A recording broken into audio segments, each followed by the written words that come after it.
Jolly தான்.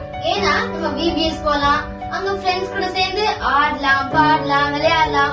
இது மட்டும் இல்லாம இயேசுவோட வாழ்க்கை வரலாற்றையும் புனிதர்களோட வாழ்க்கை வரலாறையும் கற்றுக்கலாம். என்ன ஃப்ரெண்ட்ஸ், ஆர்வமா இருக்கீங்களா? கூடுவோம், கொண்டாடுவோம். விபிஎஸ் வாங்க போலாம். அப்படி ஒவ்வொரு வருஷமும் ஒரு குறிப்பிட்ட விவிலிய பாடத்தோட சேர்ந்து துணை பாடமா ஒரு புனிதரை பற்றி நம்ம பார்த்துட்டு இருக்கோம். கடந்த வருஷம் நம்ம இந்தியாவின் முதல் பொதுநிலை புனிதரான மறைசாட்சி தேவ சகாயம் பத்தி பார்த்தோம். இந்த வருஷம் நம்ம யாரை பத்தி பார்க்க போறோம் தெரியுமா? யாரை பத்தி பார்க்க போறோம்?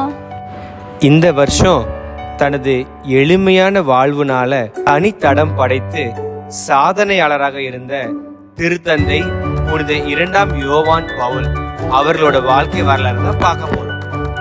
இயேசு தன் இறையாட்சி பணியை விரைவாகவும் நிறைவாகவும் செய்ய திருத்தூதர்களை தேர்ந்தெடுத்தார். அவங்க இயேசுவோட வழிகாட்டல்ல திரு அவையை வழிநடத்தி வந்தாங்க. அதில் முதலிடம் பெற்றது யாருன்னு தெரியுமா?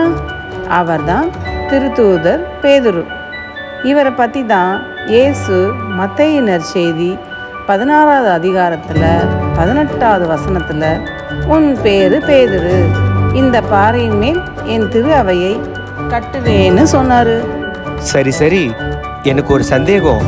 இவரோட உண்மையான பேரு திருத்தந்தை புனித 2ஆம் யோவான் பவுல் தானா?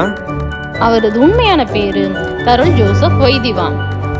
அவங்க அப்பா பேரு கரோல், அவங்க அம்மா பேரு எமிலியா. போலந்து நாட்டுல இராணுவ அதிகாரியா அவங்க அப்பா பணியாற்றினாரு. இவங்களுக்கு பிறந்த முதல் குழந்தை எட்வர்ட், 2ஆம் குழந்தை தான் நம்ம கரோல் ஜோசப் வைதிவா. இவர் தான் பிற்காலத்துல திருத்தந்தை ஆனார்.